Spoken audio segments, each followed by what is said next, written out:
So ngayon mga boss, ang ituturo ko naman ay kung paano mag-change SSID sa inyong 5v5. So, connect mo tayo sa 5v5 natin. Yan, kinunod ko na siya kanina, yung wireless net. So, pasok tayo sa web GUI niya. Ayan, 192.168.100.1. Copy nyo lang yan. Then, pasok tayo sa site. Then, i-click nyo lang ngayon tong advance. Yan. Then, WLAN. Yung sa baba ng application. Then, ito. Ito yung sa 2.4 2.4G nyo. So, sa 5G, ito. Ito. So, palitan natin pareho mamaya. Ito muna, sa 2.4G muna tayo. So, yan. The wireless net. Yung ganunigan ko kanina. I-ano lang natin siya. Palitan natin ng try natin modem tux, for example. Modem tux. Yan. Then apply. Dito lang mag-loading. Oh, dinisconnect ko. Palitan ko kasi. Wait lang.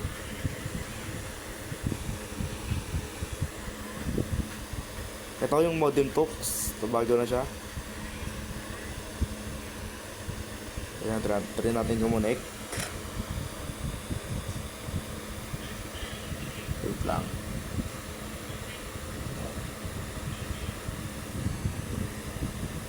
Forget na lang muna natin. Ayan.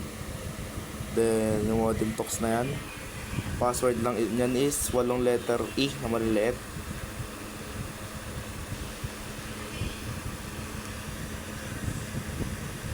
Yan, nakakonect na tayo. Then yan, may makikita kayong ano dyan, wireless net 5G. Gagawin nating modem tux 5G yan. So dito. Ito, click nyo lang yung 5G basic network na yan. Then yan, makikita nyo yung SSID name na yan. Burahin nyo lang yung wireless net. Tapos choice nyo na yan, katulad kanina. Kung anong gusto nyong wifi ninyo. So sa akin, modem tux ulit. Modem tux 5G naman, para sa 5G. Yan. Click apply lang. So, check natin kung nagano ba, kung gumana ba.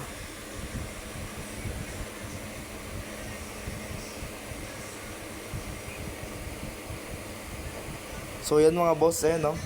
Dalawa na silang modem tux, isang 5G, tapos isang 2.4G yung kanina.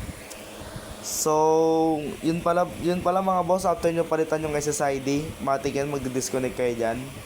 So, mag-login lang ulit kayo sa wifi nyo. Ang password lang naman yan is 8 letter E na maliliit. So, ayun lang mga boss, sana nakatulong. Salamat.